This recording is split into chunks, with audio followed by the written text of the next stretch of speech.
Thank you so much Chetna for this introduction. सभी प्रतिभागियों को मेरा नमस्कार। मैं डॉक्टर आकांक्षा वर्मा वॉश इंस्टीट्यूट के साथ एक ट्रेनिंग कोऑर्डिनेटर के पद पर हूँ।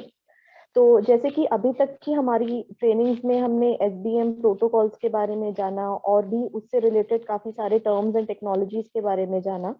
एक बहुत महत्वपूर्ण चीज जिसके बारे में आज मैं इस सेशन में डिस्कस करने जा रही हूँ वो है कि हमारी बेसिक डेफिनेशन क्या होनी चाहिए ओडीएफ प्लस की, ओडीएफ प्लस प्लस की, वाटर प्लस की।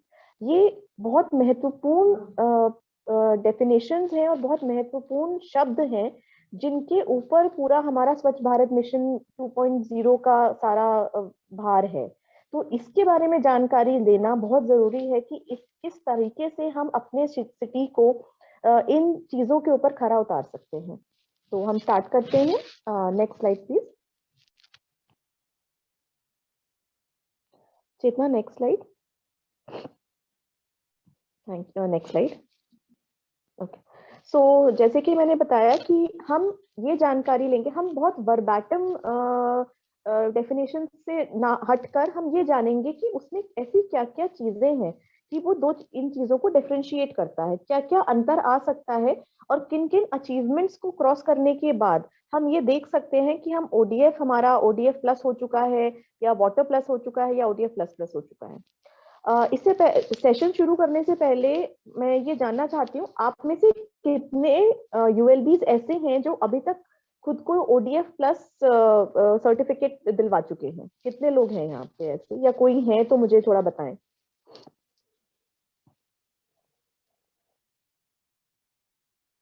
क्या किसी यूएलबी को या क्या किसी नगरीय निकाय को ओडीएफ प्लस सर्टिफिकेशन मिल चुका है? Yes ma'am. Okay sir. Sir आप कहाँ से बात कर रहे हैं? नगर पंचायत बुढ़ाना मैम, डिस्ट्रिक्ट मुजफ्फरनगर।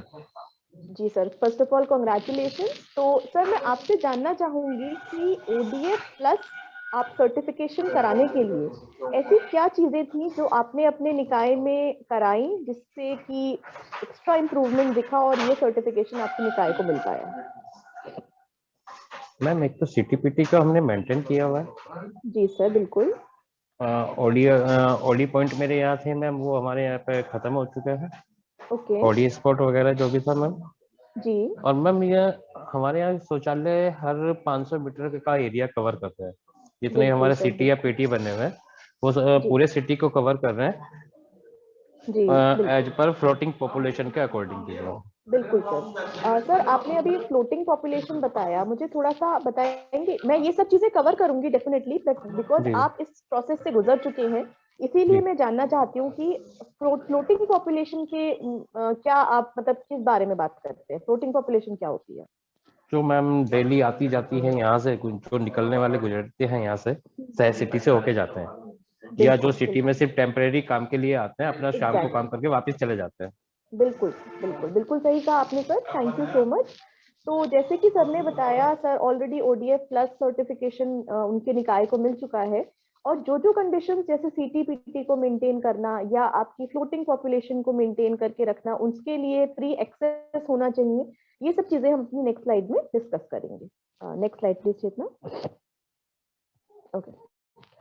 अब हमने स्वच्छ भारत मिशन के बारे में बात की, तो स्वच्छ भारत मिशन का सबसे पहला जो या मेन इंपॉर्टेंट अगर मैं कहूँ गोल ये था कि हम ओपन डेफिकेशन फ्री कर सकें। ओपन डेफिकेशन फ्री का मतलब था कि कहीं भी खुले में शौच ना हो और जो भी जितना भी मल हो रहा है उसका अच्छे से प्रबंधन हो सके और लोग टॉयलेट को इस्तेमाल कर सकें। अगर हम स्टैटिस्टिक्स के बारे में जाकर देखें तो हमें पता है कि ओडीएफ के माध्यम से या एचडीएम के माध्यम से हमने ओडीएफ करने का जो टारगेट था उसे हमने अचीव करा है। इनफैक्ट कुछ कुछ जगहों पर तो ओवर अचीवमेंट भी हुआ है। तो ये हम जानते हैं कि जो हमारा मेन गोल था स्वच्छ भारत मिशन का उसे हमने पूरा कर लिया है। लेकिन अगर हम अपनी सैनिटेशन वैल्यू चेन के बारे में बात करें तो कंस्ट्रक्शन टॉयलेट का एक सबसे पहला स्टेप है। उसके आगे की हमारी जर्नी या उसके आगे की हमारी जो लड़ाई है वो अभी बाकी है। इन चीजों को मद्देनजर रखते हुए कि सिर्फ बिल्डिंग खड़ी करने से ही चीजों का निस्तारण नहीं हो पाएगा, चीजें सुधर नहीं पाएंगी, उन बिल्डिंग्स का या उन टॉयलेट्स का मेंटेनेंस, उन टॉयलेट्स का इफेक्टिव यूज, उन टॉयलेट्स का एफिशिएंट यूज, इन चीजों पर भी, और जो हमारा वेस्ट निकल के आ रहा है या जो मल आ रहा है उसका इफेक्टिव प्रबंधन, इन सब चीजों को ही कलेक्टिव जब हम लेकर चलेंगे तभी हम बोल पाएंगे कि हम ओपन डेफिकेशन फ्री के साथ साथ हमारा जो सॉलिड वेस्ट मैनेजमेंट है वो इफेक्टिवली हम करा पाए। तो इन्हीं चीजों को देखते हुए स्वच्छ भारत मिशन 2 जो सेकंड फेज आया है उसमें टॉयलेट कंस्ट्रक्शन के साथ साथ, या मैं कहूंगी उससे ज्यादा टॉयलेट कंस्ट्रक्शन के साथ मेंटेनेंस पे इंपॉर्टेंस दी गई है। साथ ही साथ इस चीज पे इंपॉर्टेंस दी गई है कि एक्सेसिबिलिटी, यानी कि हर एक के लिए टॉयलेट अवेलेबल हो।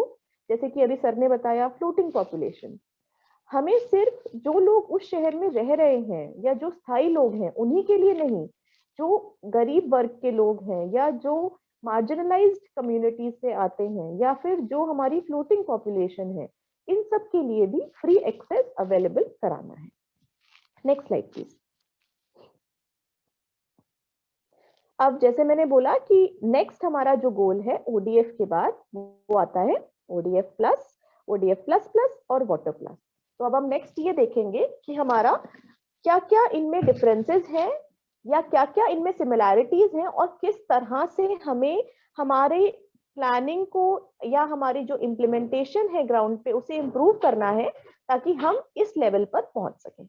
Next slide. अब ओपन डेफिकेशन फ्री तो सबको पता है क्या होता है, उसमें थोड़ा सा ही एडिशन हमने करा है और वो एडिशन करके और उस चीज को हम अगर उस चीज को हम क्रॉस कर लें उस थ्रेशोल्ड को तो हम ओडीएफ प्लस पर आ जाते हैं। तो अगर डेफिनेशन के हिसाब से देखा जाए तो ओडीएफ प्लस क्या होता है कि कोई भी सिटी या कोई भी वार्ड या कोई भी यूएलबी तब ओडीएफ स्वच्छ भारत मिशन की तरफ से तब ओडीएफ प्लस मानित की जाती है जब किसी भी पॉइंट पर किसी भी दिन में कोई भी व्यक्ति खुले में शौच करता हुआ पाया ना गया हो, यूरिनेट करता हुआ या डेफिकेट करता हुआ पाया ना गया हो, तथा हमारे जितने भी कम्युनिटी और पब्लिक टॉयलेट्स हैं, क्योंकि हाउस होल्ड टॉयलेट्स तो हर कोई मेंटेन कर लेता है लेकिन कम्युनिटी और पब्लिक टॉयलेट्स मेंटेनेंस कंस्ट्रक्शन तो हो गया है पर मेंटेन नहीं हो पा रहे हैं। तो किसी भी पॉइंट पे उस निकाय में कोई भी इंसान खुले में शौच करता हुआ पाया ना गया हो तथा उस निकाय के जितने भी कम्युनिटी टॉयलेट्स हैं या पब्लिक टॉयलेट्स हैं वो फंक्शनल हो और वेल मेंटेन्ड हो। फंक्शनैलिटी और वेल मेंटेनेंस का मतलब सिर्फ ये नहीं कि हमने एक टॉयलेट सीट बना दी और हमने 4 दीवारें खड़ी कर दी, नहीं, उसके साथ साथ उसकी हाइजीन मेंटेनेंस, उसका ओवरऑल मेंटेनेंस, उसका इफेक्टिवनेस और उसका यूटिलाइजेशन, इन 4 चीजों पे जब हम बात करते हैं तब हम ये कह सकते हैं कि हमारा जो कम्युनिटी या हमारा पब्लिक टॉयलेट है वो वेल फंक्शनल है और वेल मेंटेन्ड है। तो ये हमारी जो डेफिनेशन है इसके हिसाब से अगर हम देखें तो हम अपनी जो सैनिटेशन वैल्यू चेन है उसमें एक स्टेप आगे आ गए हैं। ये सिर्फ कंस्ट्रक्शन तक ही हम सीमित नहीं रह रहे हैं, उसके मेंटेनेंस और आगे जो डिस्पोजल है उसके इफेक्टिव डिस्पोजल पे भी हम बात कर रहे हैं। अब इनके क्या क्या डेफिनेटिव कंडीशंस हैं उनके बारे में हम जानते हैं। Next slide. ओके, अब किसी भी शहर को या किसी भी निकाय को अगर ओडीएफ प्लस बनना है तो कुछ हमारे प्रोटोकॉल्स हैं या कुछ हमारे कंडीशंस हैं जो कंडीशंस उन्हें पूरे करने होंगे। क्या क्या कंडीशंस आते हैं, जैसे कुछ हमारे को सर ने भी अभी बताए थे कि हमारा सीटीपीटी मेंटेन होना चाहिए, हमारा 500 मीटर की रेडियस में हमारे टॉयलेट्स होने चाहिए, ये सारी चीजें थी। तो हम अब उन्हें इलैबोरेटिवली पढ़ेंगे। तो सबसे पहले जो हमारा पहला बहुत इंपॉर्टेंट जो थ्रेशोल्ड या जो हमारा इंडिकेटर है वो है कि हमारे निकाय में फंक्शनल और वेल मेंटेन्ड टॉयलेट्स होने चाहिए, इंडिविजुअल टॉयलेट्स होने चाहिए, यानी कि हर हाउस होल्ड में एक डेडिकेटेड टॉयलेट अवेलेबल हो और ना कि सिर्फ वो अवेलेबल हो बल्कि वो फंक्शनल हो, चल रहा हो और फंक्शनैलिटी के साथ उसका मेंटेनेंस भी किया जा रहा हो। क्योंकि स्वच्छ भारत मिशन की अगर हम रिपोर्ट्स देखें तो हमें ये तो पता है कि कंस्ट्रक्शन हो गया है और ये एक्चुअली प्रैक्टिकली भी देखा गया है कि इंडिविजुअली घरों में पहले तो लोग बहुत कतराते थे घर में टॉयलेट बनवाने के लिए, लेकिन ठीक है उसके बाद उन्होंने बनवाया, बट बनवाने के बाद उस टॉयलेट को उन्होंने स्टोर रूम की तरह यूज करना शुरू कर दिया। बहुत जगह पे ऐसा देखा भी गया था कि स्टोर रूम की तरह उस टॉयलेट को यूज किया जा रहा था, उसमें सामान भर दिया या जानवरों को बांध दिया या और भी किसी तरीके से इस्तेमाल किया गया। उसे जिस पर्पस के लिए उन चार दीवारियों को बनाया गया था वो पर्पस हमने सॉल्व नहीं किया। तो पहली कंडीशन हमारी ये है। सेकेंड है कि जितने भी पब्लिक एरियाज हैं 1 किलोमीटर के रेडियस के अंदर हर एक पब्लिक सेटिंग में हमारा एक टॉयलेट फैसिलिटी अवेलेबल होनी चाहिए। तो ये जो हमारा कंडीशन है ये किस चीज को केटर कर रहा है कि हम हर जन को, हर इंसान के लिए एक्सेसिबिलिटी बना सकें, आसानी से उपलब्धता हम करा सकें टॉयलेट की। तो 1 किलोमीटर के रेडियस में आपके टॉयलेट्स अवेलेबल होने चाहिए। Accessibility to toilet facilities to floating population. अब जैसे सर ने बताया, बहुत अच्छे से सर ने डिफाइन किया था, फ्लोटिंग पॉपुलेशन वो पॉपुलेशन होती है जो स्थायी रूप से हमारे शहरों में नहीं बसती, जो अस्थायी रूप से, जैसे कि ब्रिक क्लिन्स में काम करने वाले लोग हो गए या डेली वेज लेबरर्स हो गए या बंजारे जो होते हैं वो हो गए, जो फ्लोटिंग पॉपुलेशन होती है, जो एक जगह पे टिक कर नहीं रहते। सिर्फ उन लोगों के लिए नहीं जो रह रहे हैं, बल्कि उन लोगों के लिए भी जो अस्थायी रूप से हमारे शहरों में आ रहे हैं, उनके लिए भी हमें टॉयलेट को अवेलेबल कराना है। Sufficient mobile toilet facilities. Mobile toilet की जो इम्पोर्टेंस या मोबाइल टॉयलेट की नीड या नेसेसिटी क्यों डेवलप हुई, क्योंकि बहुत सारे एरियाज ऐसे हैं जहाँ पे एक परमानेंट टॉयलेट कंस्ट्रक्ट कराना डिफिकल्ट है। हो सकता है वो फाइनेंसिस की वजह से हो सकता है वहाँ लैंड की प्रॉब्लम हो सकता है वहाँ पानी की दिक्कत हो। ऐसे एरियाज में ताकि लोग खुले में शौच ना करें, ऐसे केसेस के लिए मोबाइल टॉयलेट की फैसिलिटीज उस निकाय को उपलब्ध करानी होगी अपनी पॉपुलेशन के लिए। Structural audit of community and public toilet. Structural audit का क्या मतलब होता है कि हर एक सीमित अंतराल पे, हर एक स्पेसिफिक अंतराल के अंदर जो भी हमने इंफ्रास्ट्रक्चर डेवलप किया है उसका मेंटेनेंस किस प्रकार से हो रहा है, उसका यूटिलाइजेशन किस प्रकार से हो रहा है, इसके बारे में रिपोर्ट जनरेट हो, उसके बारे में जानकारी प्राप्त की जाए, और कहीं पे भी अगर कोई कमी आ रही है तो उस कमी को सुधारने का प्रयास किया जाए। तो इसको हम स्ट्रक्चरल ऑडिट के माध्यम से कंप्लीट करा सकते हैं, जिससे कि अकाउंटेबिलिटी बढ़ती है। सिर्फ बिल्डिंग खड़ा करना ही सफिशिएंट नहीं है, रेगुलर इंटरवल्स पे उसका मॉनिटरिंग भी बहुत जरूरी है ताकि वो उसका जो पर्पस है वो डिफीट ना हो सके। Rating as aspirational toilets. Aspirational toilets हमारे लिए इसलिए इम्पोर्टेंट है क्योंकि ये वन ऑफ द क्राइटेरियाज हैं जिनके ऊपर हमारा रेटिंग होगा कि किस प्रकार से हमारे शहरों में मेंटेनेंस हो रही है, यूटिलाइजेशन हो रहा है। Notifying service level benchmarks and publishing it in dailies. अब जैसे कि मैंने ऊपर बात की स्ट्रक्चरल ऑडिट की, स्ट्रक्चरल ऑडिट की जो रिपोर्ट्स हैं उन्हें पब्लिक डोमेन में लाना ताकि जनता को या जो भी वहाँ के लोग हैं उन्हें ये पता चल सके कि सरकार की तरफ से जो टॉयलेट कंस्ट्रक्ट हुए हैं उनकी मेंटेनेंस ठीक से हो पा रही है कि नहीं, क्या कोई उसे यूटिलाइज नहीं कर पा रहा, अगर यूज करने में कोई डिफिकल्टी आ रही है तो वो आप इन डेलीज के माध्यम से सरकार के तक वो अपनी जानकारी पहुंचा सके। तो स्ट्रक्चरल ऑडिट और साथ ही साथ उस ऑडिट की रिपोर्ट पब्लिक डोमेन में आना, ये भी वन ऑफ द क्राइटेरियाज है। Functional and well maintain PT and city. तो जैसे सर ने बताया कि फंक्शनल एंड वेल मेंटेन्ड, हम दो ही चीजों पे इस टाइम बात कर रहे हैं, फंक्शनैलिटी और वेल मेंटेनेंस, कि सिर्फ ढांचा खड़ा नहीं होना है, ढांचा खड़ा होने के साथ साथ उसको मेंटेन भी करना है और वो लोग इस्तेमाल भी करें। तो जब हम इस्तेमाल करने की बात करते हैं तो वन ऑफ द जो मेजर कंपोनेंट या कंसर्न्स होता है हमारा, वो होता है कि हम हर वर्ग के जरूरतों को समझकर क्या हमने वो टॉयलेट का कंस्ट्रक्शन किया है या नहीं किया। वो वृद्ध वर्ग भी हो सकता है, वो महिला भी हो सकती हैं, वो बच्चे भी हो सकते हैं, वो फिजिकली या स्पेशली एबल्ड लोग भी हो सकते हैं, क्योंकि जब तक इन लोगों की रिक्वायरमेंट के हिसाब से हम टॉयलेट कंस्ट्रक्ट नहीं करेंगे, उन लोगों के लिए टॉयलेट होते हुए भी ना के बराबर है, क्योंकि वो उसे अपनी रिक्वायरमेंट के अनुसार इस्तेमाल नहीं कर पा रहे। Next slide please.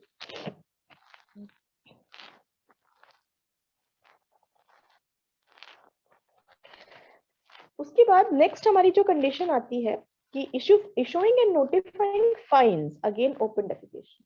अब थोड़ा सा डेटरेंस तो दिखाना पड़ेगा, क्योंकि टॉयलेट होने के बावजूद, फंक्शनल होने के बावजूद, मेंटेन्ड होने के बावजूद भी काफी सारे बिहेवियर चेंज, क्योंकि बहुत समय लगता है बिहेवियर चेंज होने में, इसी के कारण ये बहुत जरूरी है कि जो लोग खुले में शौच अभी भी कर रहे हैं, डिस्पाइट द फैक्ट कि उनके पास टॉयलेट की फैसिलिटीज अवेलेबल है, ऐसे लोगों के लिए शौचालय ओपन में शौच करने के लिए पेनाल्टीज या फाइन की प्रोविजन भी होना जरूरी है उस यूएलबी के लिए। गूगल टॉयलेट लोकेटर, ये बात हम सभी जानते हैं कि जब से हमने जीपीएस इस्तेमाल करना शुरू किया है, हम बहुत आसानी से हर चीज को लोकेट कर पाते हैं, चाहे हम किसी बड़े शहर में जा रहे हों, चाहे किसी छोटे शहर में जा रहे हों, इजी अगर हम आसानी से उसे लोकेट कर पा रहे हैं, या हमें पता है कि अगले 500 मीटर पे हमें एक पेट्रोल पंप है और हमें जरूरत है, तो हम उसे लोकेट कर पा रहे हैं, तो हम उसे इस्तेमाल भी कर पाएंगे। उसी तरीके से गूगल टॉयलेट लोकेटर की गूगल मैप्स के जरिए हम उसके जो लॉन्गिट्यूड लैटिट्यूड है उसके जरिए या उसके प्लेस के जरिए हम ये लोकेट कर पाए कि आपको या किसी व्यक्ति को अगर टॉयलेट की आवश्यकता है, तो वो लोकेट कर पाए कि कितनी विसिनिटी में उसका वो टॉयलेट अवेलेबिलिटी है। No toilets must be under construction at the time of assessment. जब भी कोई निकाय ओडीएफ प्लस के लिए असेसमेंट के लिए सरकार के पास अपना पत्र देती है, तो ये बहुत जरूरी है कि उस समय जब उसका असेसमेंट हो रहा है, उस समय कोई भी टॉयलेट अंडर कंस्ट्रक्शन में ना हो। All CTPTs which are inspected must be rated as clean. जो भी हमारा कम्युनिटी टॉयलेट या पब्लिक टॉयलेट जिनको इंस्पेक्ट किया गया है सरकारी ऑफिशियल्स की तरफ से, वो साफ सुथरे होने चाहिए, फंक्शनल होने चाहिए, एंड 10% जो हमारे यूरिनल्स हैं वो साफ सुथरे और क्लीन होने चाहिए। अब अगर हम ये देखें, हमने पिछली स्लाइड्स में, तो ये हमारे कुछ प्रोटोकॉल्स हैं। अगर हम नंबर्स की बात करें, तो हमने पिछली स्लाइड में देखा था कि अराउंड 99% उपलब्धि हमने हासिल की थी ओडीएफ करने के लिए, तो ऑलमोस्ट हर एक जगह पे हमारा टॉयलेट कंस्ट्रक्शन हो चुका है, हमारा टॉयलेट तैयार खड़ा है स्वच्छ भारत मिशन के अंतर्गत। पर क्या हम ये जानते हैं कि उन ओडीएफ में से सिर्फ और सिर्फ 2500 यानी कि अराउंड 2600 हम कह सकते हैं सिटीज पूरे विश्व, पूरे भारत में ऐसे हैं जो कि ओडीएफ प्लस हैं। तो अब जैसे कि इसीलिए मैंने प्रश्न सबसे पहले पूछा था कि कितने लोग हैं जिन्होंने ओडीएफ प्लस का सर्टिफिकेशन हासिल कर लिया है। आई एम श्योर और लोग भी होंगे इस ट्रेनिंग में, बट सिर्फ एक ही पार्टिसिपेंट से मुझे रिस्पॉन्स मिला, तो ये फिगर या ये रेशियो अभी हमारा बहुत कम है। तो इसी से हम ये समझ सकते हैं कि हमें ग्राउंड लेवल पे अभी और तैयारी करनी है, युद्ध स्तर पर तैयारी करनी है, ताकि हम इस प्रोटोकॉल के हर एक मापदंड पे खरे उतर सके और साथ ही साथ अपने निकाय को ओडीएफ प्लस घोषित करा सके। Next slide. ओके, तो अभी तक तो हम ओडीएफ प्लस की बात कर रहे थे। किसी का कोई प्रश्न हो तो आप पूछ सकते हैं।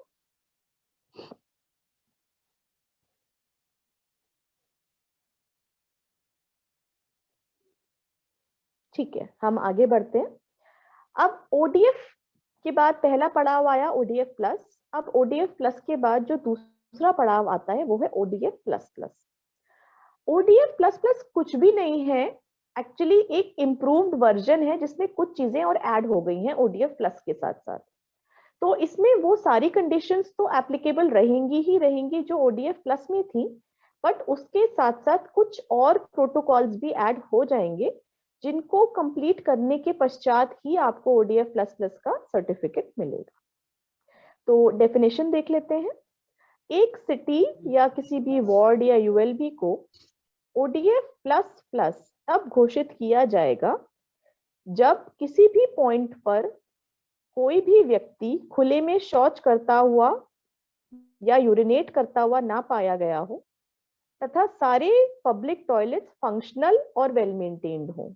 ये तो हमारा ODF प्लस में भी कवर हो रहा है। अब आगे देखते हैं।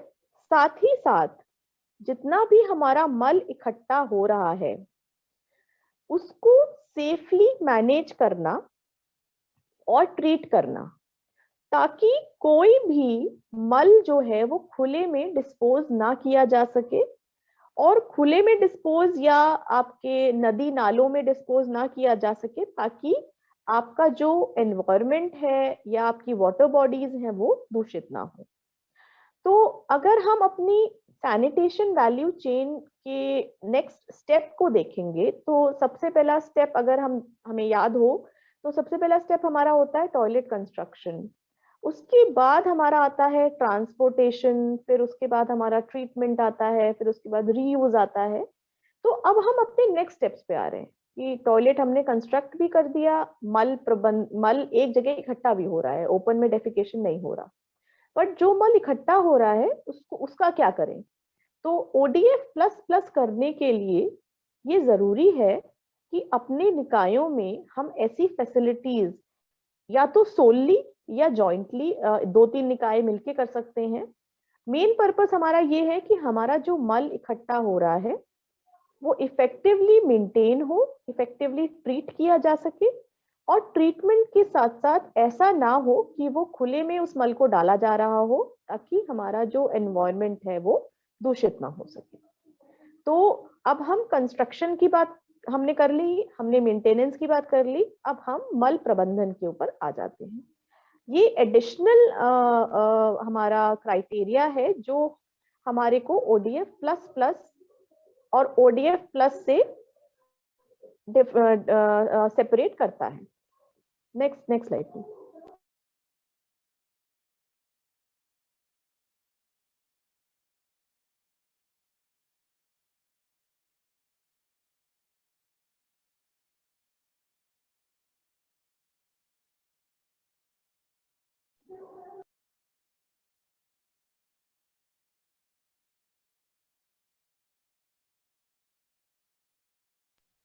सॉरी मेरा म्यूट हो गया था। ओके, तो अब यही हम सैनिटेशन वैल्यू चेन जिसकी मैं बात कर रही थी, वो सैनिटेशन वैल्यू चेन ये है। तो इसमें हमारा कोई भी जो सिटी है जिसको ODF प्लस प्लस बनना है, उसमें सबसे पहली कंडीशन तो हमारी यही है कि वो ODF प्लस हो जाना चाहिए। ODF प्लस के लिए हमारे को मेन 2 कंडीशंस हैं कि कहीं पे भी खुले में शौच या यूरिनेशन नहीं होना चाहिए, और जितनी भी हमारी पब्लिक टॉयलेट्स है वो वेल मेंटेन होनी चाहिए। हम आगे की कंडीशंस देखते हैं। Next slide. ओके, अब इसमें हम ये देखते हैं कि हमने कम्युनिटी टॉयलेट और पब्लिक टॉयलेट को हमने फंक्शनल तो बना दिया है, लेकिन अब जो हमारे कम्युनिटी टॉयलेट्स हैं या हमारे पब्लिक टॉयलेट्स हैं, कम से कम 25% रेट होने चाहिए एस्पिरेशनल के हिसाब से। इसका मतलब वो वेल मेंटेन्ड है और ऑपरेशनल है। At least 25% of the standalone urinals should be rated as aspirational. कम से कम जो हमारे साफ यूरिनल्स थे उसमें 25% यूरिनल्स एस्पिरेशनल की कैटेगरी में आ जाने चाहिए। फाइन्स अगेंस्ट, कोई प्रश्न हो तो आप पूछ सकते हैं, अदरवाइज मैं रिक्वेस्ट करूंगी आप म्यूट पे रख लें।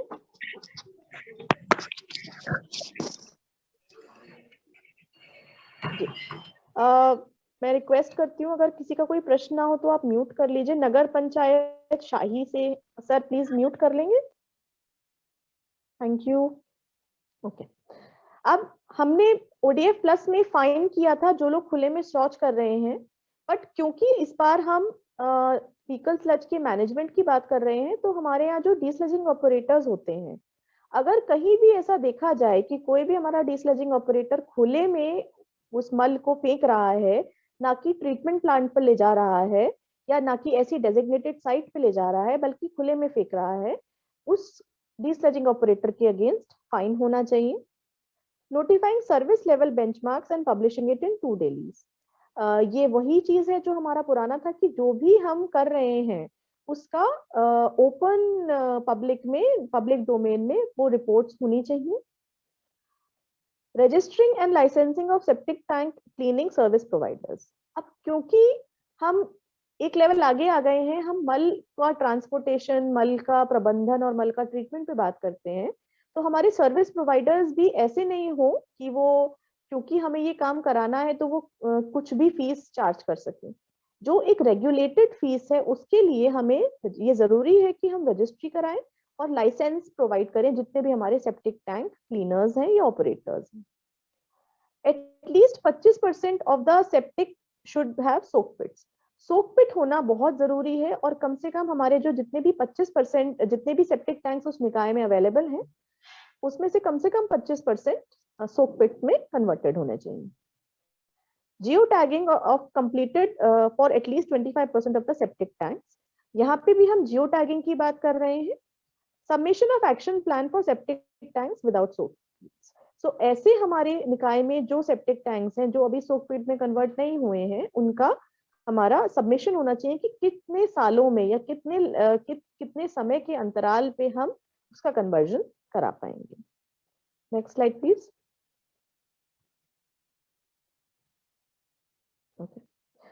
साथ ही साथ scheduled inspection and ULB to have contracts in place.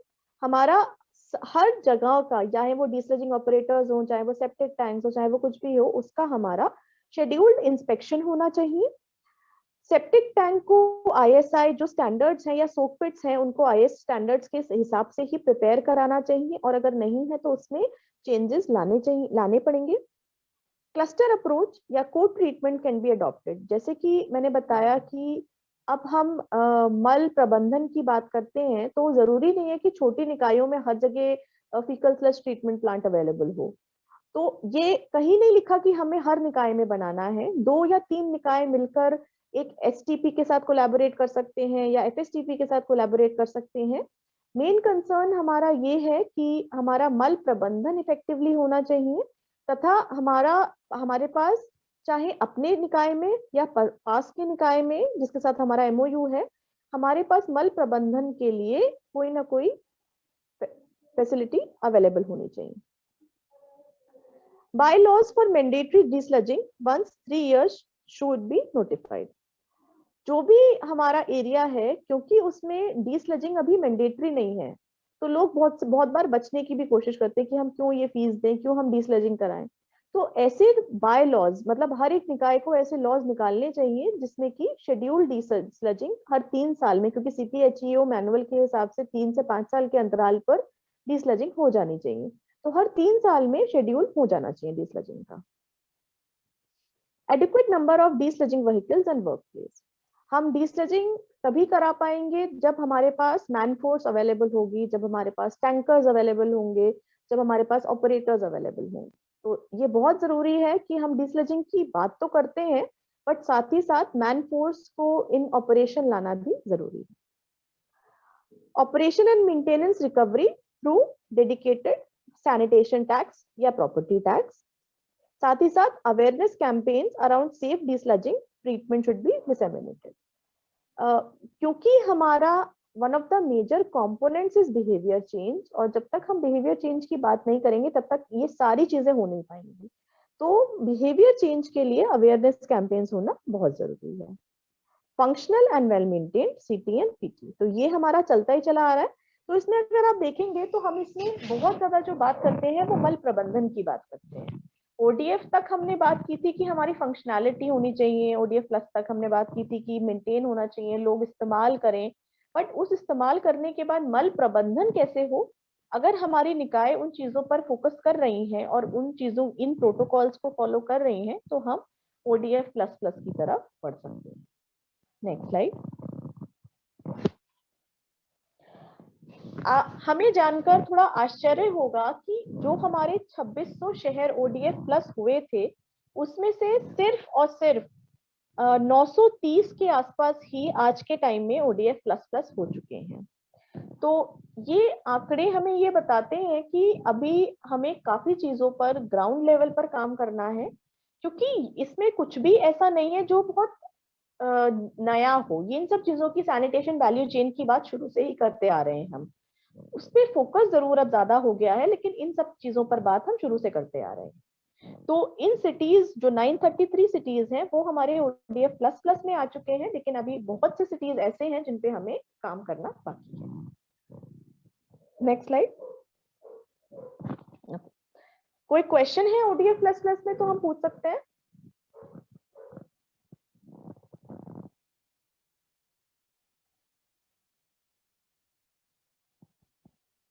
Alright, ठीक है, चलिए हम लास्ट उसमें आते हैं, वाटर प्लस। अब हमने दो चीजों पे अच्छे से प्रोटोकॉल्स हमने जाने कि ODF प्लस क्या होता है, ODF प्लस प्लस क्या होता है। आई एम श्योर आप में से कई निकाय ऐसे होंगे जो इन सब चीजों को कंप्लीट भी कर चुके हैं, तो उन लोगों के लिए एक रिकैप हो गया। लास्ट हमारा जो प्रोटोकॉल, जो बहुत इंपॉर्टेंट प्रोटोकॉल स्वच्छ भारत मिशन 2.0 के अंतर्गत आता है, वो है वाटर। इसमें बहुत ज्यादा हम जो फोकस करते हैं, हमने ODF प्लस या ODF प्लस प्लस पे जो हमने फोकस किया वो बहुत ज्यादा सॉलिड वेस्ट पे किया। अब इसमें जो हम कर रहे हैं वो वेस्ट वाटर जो हमारा घर से, किचन से, टॉयलेट से निकल रहा है, उसका मेंटेनेंस कैसे करेंगे, उसको मैनेज कैसे करेंगे, हम उस पर बात करते हैं। तो अगर हम डेफिनेशन देखें तो एक शहर या निकाय को हम वाटर प्लस तब घोषित करेंगे जब वहां से निकला हुआ वेस्ट वाटर क्या होता है कि आपके घर से जो निकला हुआ गंदा पानी है, आपके कमर्शियल एस्टेब्लिशमेंट हो गए, आपके ड्रेन्स हो गए, नालाज हो गए, वो जो वेस्ट वाटर है वो सेटिस्फैक्ट्री जो सेंट्रल पोल्यूशन कंट्रोल बोर्ड के जो लेवल्स हैं उनके हिसाब से ट्रीट किया जा चुका है। उसके बाद ही उसे ओपन ड्रेन्स में या नालों में छोड़ा गया है। उसके साथ साथ एडिक्वेट कैपेसिटी होनी चाहिए सीवेज ट्रीटमेंट प्लांट फैसिलिटीज की, ताकि हम ये सारी चीजें इफेक्टिवली करा सकें। जब तक हमारे पास कैपेसिटी नहीं होगी तब तक हम ट्रीटमेंट नहीं करा सकते। तो इंफ्रास्ट्रक्चर जो है उसकी बिल्डिंग, साथ ही साथ उसका मेंटेनेंस, ये भी बहुत जरूरी है वाटर प्लस को हासिल करने के लिए। तो इसमें हम तीन चीजों पे बात करते हैं। पहला कि हमारा जितना भी वेस्ट वाटर निकल के आ रहा है वो अच्छे से हमारा ट्रीट हो जाए, उस ट्रीटमेंट के लिए हमारे पास इंफ्रास्ट्रक्चर अवेलेबल हो, और वो जो इंफ्रास्ट्रक्चर अवेलेबल है वो हमारा वेल मेंटेन्ड इंफ्रास्ट्रक्चर हो। Next slide please. ओके, थोड़ा सा और क्लिक कीजिए जितना, ठीक है, थैंक यू। अब वाटर प्लस बनने के लिए, क्योंकि हमारी पुरानी प्रोटोकॉल तो चलते ही आ रहे हैं, ODF प्लस प्लस, साथ ही साथ वाटर प्लस में कैटेगरी में आने के लिए हमें क्या चीजें चाहिए कि हमारा जो सीवेज है या जो हमारा सीवेज मल है वो हमारा इफेक्टिवली डिस्चार्ज हो सैनिटरी आउटपुट में। जो हमारा सेप्टिक टैंक का इफ्लुएंट है, या जिसे हम ग्रे वाटर भी कह सकते हैं, वो अच्छे से कलेक्ट किया जा चुका हो, एनवायरनमेंट में डिस्पोज ना हुआ हो और ट्रीट किया जा चुका हो। फंक्शनल STPs हो ताकि सीवेज को हम ट्रीट कर सकें, और हमारे ऐसे STPs हो ताकि वो अपने निकायों की एटलीस्ट 70% जनता को केटर कर सके, उससे निकले वेस्ट वाटर को केटर कर सके, और 30% जो है वो ऑल्टरनेटिव सिस्टम से हम ट्रीट कर सकें। Next slide.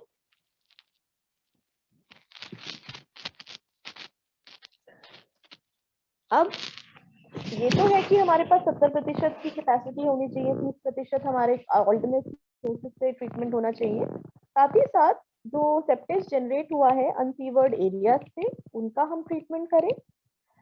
डीस्लेजिंग व्हीकल्स की डेफिनेटली हमें जरूरत पड़ेगी, भले ही वो हमारा सॉलिड वेस्ट मैनेजमेंट हो, चाहे वो हमारा वाटर वेस्ट मैनेजमेंट हो। मैकेनाइज्ड इंफ्रास्ट्रक्चर होना चाहिए, क्योंकि अब मैनुअली साफ करना इज नॉट अलाउड, तो मैकेनाइज्ड स्ट्रक्चर इन प्लेस होना चाहिए।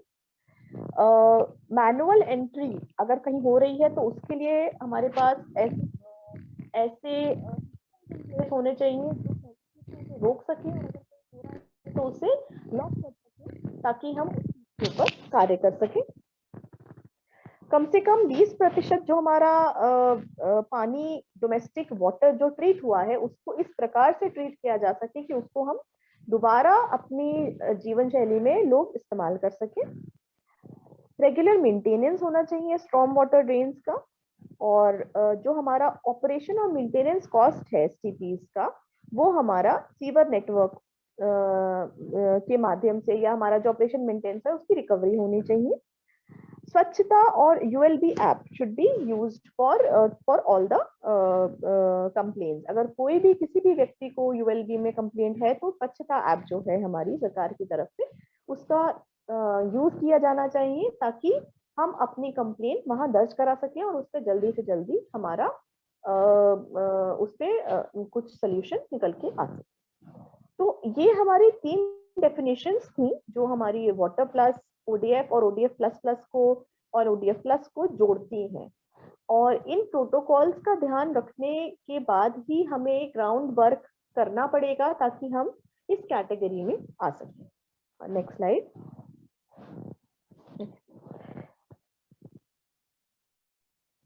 थोड़ा सा क्वेश्चन मैं पूछना चाहूंगी लोगों से। पहला क्वेश्चन है कि वाटर प्लस अचीव करने के लिए ओडीएफ और ओडीएफ प्लस प्लस की कंडीशंस को फुलफिल करना जरूरी नहीं है। क्या ये सच है या गलत है? सही है या गलत?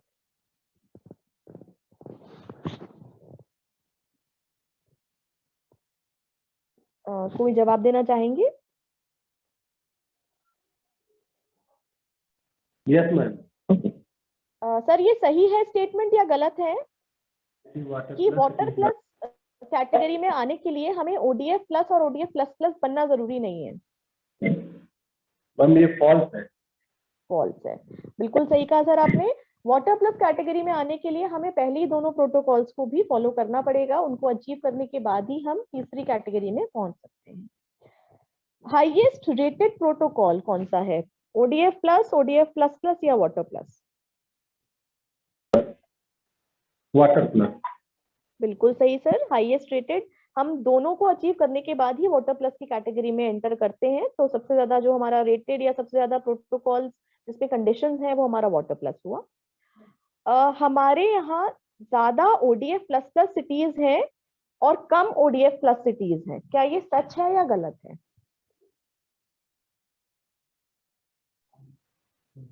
मोर number of ODF plus cities कितने हैं जो हमने बात की थी? फॉल्स मैम है। ओडीएफ प्लस ज्यादा है। ओडीएफ प्लस ज्यादा है ओडीएफ प्लस प्लस से, बिल्कुल सही कहा सर आपने। Minimum amount of treated waste water to be used as per the water protocol. तो कितना हमारा जो ट्रीटेड वेस्ट वाटर है, कितना प्रतिशत हम रीयूज में हमें लाना चाहिए? 20%, 30% या 50%? 20% मैम। 20%, बिल्कुल सही सर। लास्ट क्वेश्चन है, all public areas with toilet facilities of less than 1 kilometre radius is a condition for ODF plus. क्या ये सही है या गलत है?